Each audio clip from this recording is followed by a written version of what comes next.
Hello, welcome to let's start psychology with Abhilasha Yadav.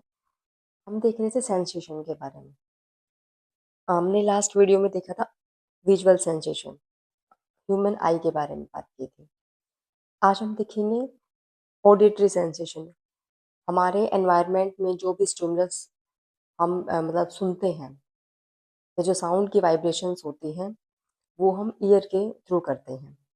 तो auditory sensation जो है, उसका मेनली काम होता है हियरिंग का। और जो हमारे ईयर होते हैं, उनका जो सेकेंडरी फंक्शन होता है वो मेंटेनिंग बॉडी बैलेंस होता है। तो ये है जो ह्यूमन ईयर की स्ट्रक्चर। ह्यूमन ईयर में सबसे पहले ये आता है कि जो हमारा ये कान है, इसमें ये होता है पिन्ना, जो कि आउटर लेयर होती है। मतलब कान के तीन पार्ट हैं, एक्सटर्नल ईयर, मिडल ईयर और इनर ईयर। तो जो एक्सटर्नल ईयर है उसमें आता है पिन्ना, और ये एक्सटर्नल नलिका होती है। फिर उसके बाद ये आता है हमारे पास ऑडिटरी मीटर्स। ये फिर उसके बाद आता है टिम्पैनिक मेम्ब्रेन आ जाती है, जहाँ से कि हमारा मिडल इनर ईयर स्टार्ट हो जाता है। मिडल ईयर में हमारे पास तीन ऑसिल्स होते हैं, जिसे मैलियस, इनकस और स्टेप्स कहते हैं। या फिर इनके दो मतलब एक नाम और होता है हैमर, एनविल और स्टिरअप। ये हैमर,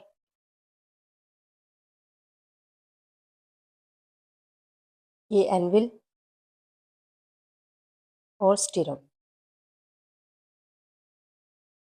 हैमर को हैमर को मैलियस और एनविल को इनकस और स्टिरअप को स्टेप्स भी बोलते हैं। इसके बाद इसमें ये तीन ओसिल्स हो गए। फिर इसमें तीन सेमी सर्कल कैनाल्स पाई जाती हैं। ये सेमी सर्कल कैनाल्स हैं। ये यहाँ पर इसमें सर्कुलर क्वाक्ष होता है। ये इसकी जो बाहर आ रही है, ये जिस्टेशियन ट्यूब होती है। और ये जो साउंड के वाइब्रेशंस होती हैं, उनको मतलब रिसीव किए जाते हैं, वो होता है कोक्लिया के थ्रू रिसीव करते हैं। और ये ऑडिटरी नर्व होती है और ये फेशियल नर्व होती है। तो इसमें हम जानेंगे कि जो ह्यूमन ईयर है उसके बारे में। कान श्रवण उद्दीपकों का प्राथमिक ग्राही है, यानी कि जो ऑडिटरी स्टिमुलस होते हैं उसका जो प्राइमरी रिसेप्टर है वो हमारा कान होता है। यद्यपि इसका श्रवज्ञात प्रकार्य सुनना है, किंतु यह शरीर संतुलन को बनाए रखने में भी हमारी हेल्प करता है।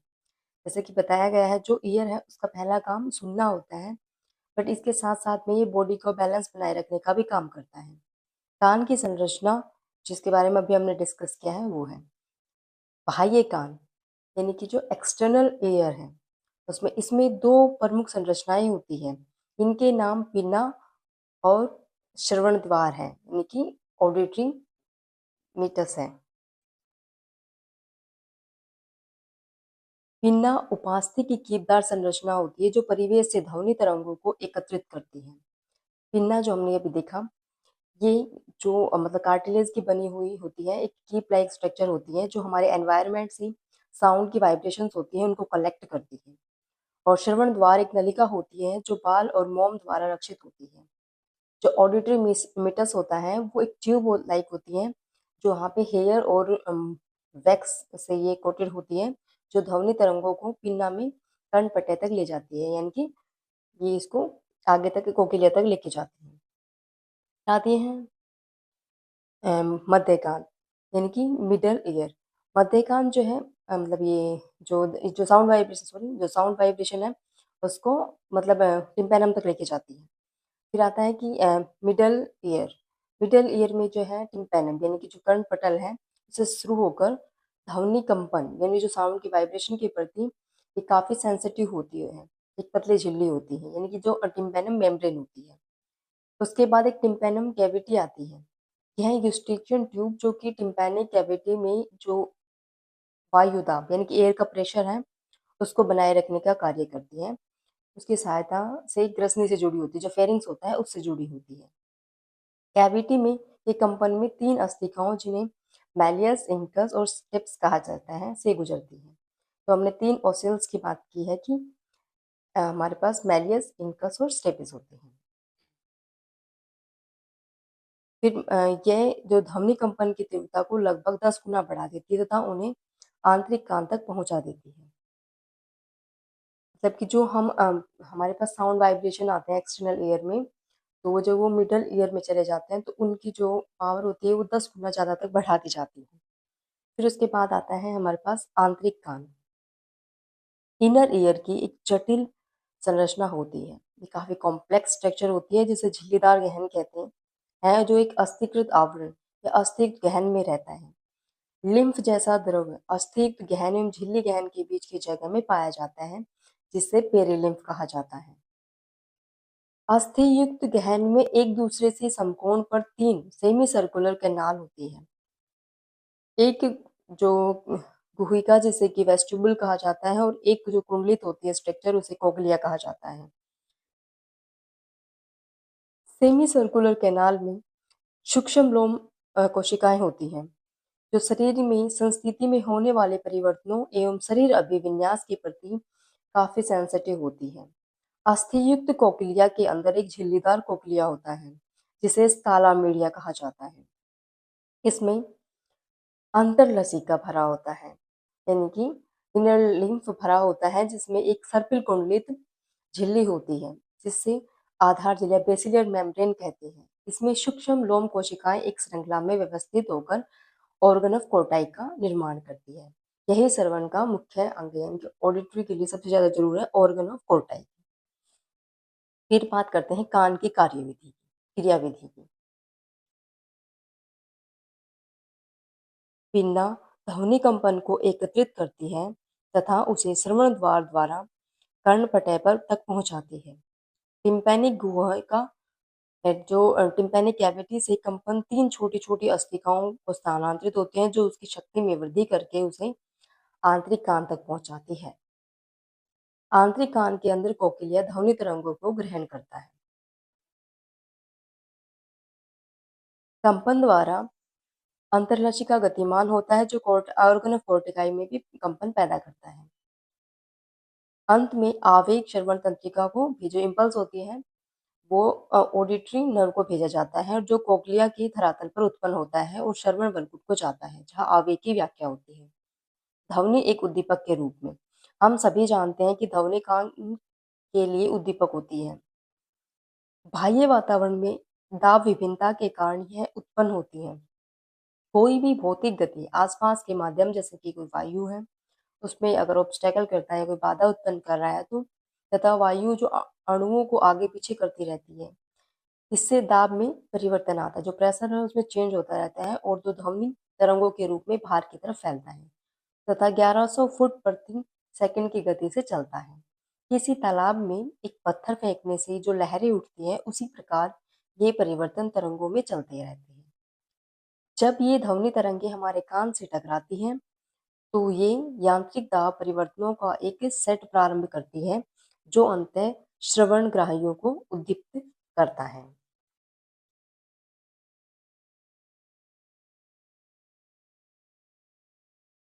सरलतम प्रकार की ध्वनि तरंग वह होती है जो एकल पुनरावृत्ति साइन तरंग के रूप में समय के साथ साथ दाब में अनुकारमिक परिवर्तन करती है। ध्वनि तरंगों का एम्पलीट्यूड और तरंगदैर्घ्य भिन्न भिन्न हो सकता है। आयाम यानी कि एम्पलीट्यूड जो है वो उद्दीपक के परिमाण का एक सामान्य माप होता है। यह दाब में परिवर्तन की मात्रा होती है या फिर अणुओं की अपने मूल स्थिति से विस्थापन की सीमा, कि कितना कोई मॉलिक्यूल जो है अपनी जो उसकी मूल स्थिति है उससे दूर हो रहा है, उससे विस्थापित हो रहा है, उसकी जो सीमा है उसके बारे में बताता है। जैसे ये एक इसका आयाम है, ये इसका चक्र है। तरंगों के आयाम को उनके मध्य स्थिति से श्रृंग अथवा चरम विवर्ती बिंदु की दूरी के रूप में दर्शाया जाता है, जबकि वेवलेंथ को दो श्रृंगों के मध्य की दूरी होती है। मतलब कि ये बताया गया है जो एम्पलीट्यूड है वो एक जो क्रस्ट और ट्रफ के बीच की दूरी होती है उसके बारे में वो होता है, यानी कि इसकी जो फिजिकल डायमेंशन होती है वो एम्पलीट्यूड होती है, जबकि जो वेवलेंथ होता है वो दो क्रस्ट के बीच की जितनी दूरी होती है वो वेवलेंथ होती है। वेवलेंथ और जो मतलब फ्रीक्वेंसी है वो इनवर्स रिलेशनशिप में होते हैं। तो ध्वनि तरंगों का निर्माण मूल रूप से वायु कणों के वैकल्पिक संपीड़न और विसंपीड़न विरलन स्थिरण और विवरण के कारण होता है। संपीड़न से विरलन और पुनः विरलन से संपीड़न के कारण दाब में पूर्ण परिवर्तन से एक तरंग चक्र का निर्माण होता है। यानी कि यहाँ से पहले संपीड़न हो रहा है, फिर विरलन हो रहा है, फिर पुनः संपीड़न और विरलन। ये एक चक्र यहाँ से यहाँ तक कंप्लीट होता है। ध्वनि तरंगों का वर्णन उनकी आवृत्ति यानी कि उनकी फ्रीक्वेंसी के रूप में किया जाता है, जिन्हें प्रति सेकंड में मापा जाता है। इसकी इकाई को हर्ट्ज कहा जाता है। आवर्ती और तरंग दैर्ध्य यानी कि फ्रीक्वेंसी और जो वेवलेंथ है उनमें इनवर्स रिलेशनशिप होता है और अर्थात वे एक दूसरे के विपरीत होते हैं। जब वेवलेंथ में वृद्धि होती है तो फ्रीक्वेंसी घटती है और जब वेवलेंथ घटती है तो फ्रीक्वेंसी बढ़ती है। आयाम यानी कि एम्पलीट्यूड और फ्रीक्वेंसी दोनों भौतिक विशेषताएं हैं यानी कि फिजिकल डायमेंशन है। इसके अतिरिक्त ध्वनि की 3 मनोवैज्ञानिक विमाएं होती हैं: ध्वनि की तीव्रता, तारत्व और स्वर विशेषता। ध्वनि की तीव्रता होती है लाउडनेस, उसके आयाम से निर्धारित होती है। ध्वनि तरंगे जिनका आयाम अधिक होता है वे अधिक तीव्र तथा जिनका आयाम कम होता है वे कम तीव्र या धीमी सुनाई पड़ती है। ध्वनि की तीव्रता डेसिबल में मेजर की जाती है। तारत्व यानी कि जो पिच का संबंध ध्वनि की उच्चता अथवा न्यूनता से होता है। भारतीय शास्त्रीय संगीत में प्रयुक्त होने वाले 7 स्वर अपने तारत्व को क्रमिक वृद्धि के रूप में प्रदर्शित करते हैं। आवृत्ति ध्वनि तरंगों की तारत्व को निर्धारित करती है। आवृत्ति उच्च होने पर तारत्व भी उच्च होता है यानी कि पिच भी उसकी लाउड होती है। आवृत्ति उच्च होने पर जो है पिच भी ज्यादा होती है। श्रवण की परास यानी जो हम सुनते हैं उसकी परास नॉर्मली 20 हर्ट्ज से 20,000 हर्ट्ज तक होती है यानी 20 हर्ट्ज से लेके 20,000 हर्ट्ज तक की होती है। इसे हर्ट में मेजर करते हैं।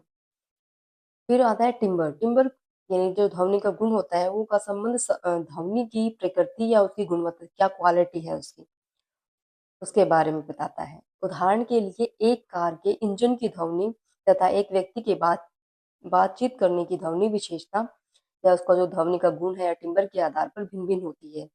ध्वनि गुण अपनी ध्वनि तरंगों की जटिलता को प्रदर्शित करते हैं। प्राकृतिक पर्यावरण में पाई जाने वाली अधिकांश ध्वनियों की जटिल होती है। तो ये हमने देखा कि ह्यूमन के ईयर के स्ट्रक्चर के बारे में। तो ईयर में हमने ये देखा कि एक मतलब सेंस मोडालिटीज है और इसमें ये हियरिंग का और बॉडी बैलेंस का काम करता है। इसमें इनर के 3 पार्ट होते हैं: आउटर इनर ईयर और मिडल ईयर और इनर ईयर।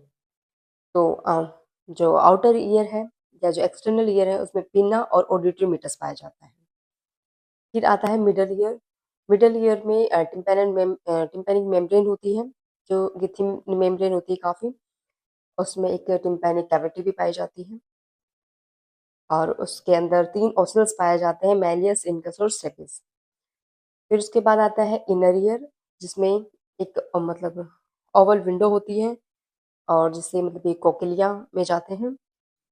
इसमें इसके लास्ट मतलब कोक्लिया होता है जो कि जो साउंड के वाइब्रेशंस हैं उनको कलेक्ट करते हैं। ये इसमें लास्ट में यूस्टेचियन ट्यूब होती है। तो हाँ, आज हमने देखा और इसमें फिर मतलब कि साउंड है, साउंड की फ्रीक्वेंसी जो हर्ट्ज में मेजर करते हैं। लाउडनेस जो है वो एम्पलीट्यूड जिसको हम डेसिबल में मेजर करते हैं और इसकी ये रेंज 20 हर्ट्ज से लेकर 20,000 हर्ट्ज तक होती है और जिसमें लाउडनेस, पिच और टिम्बर के बारे में देखा। तो आई होप आपको समझ आया होगा। Thank you.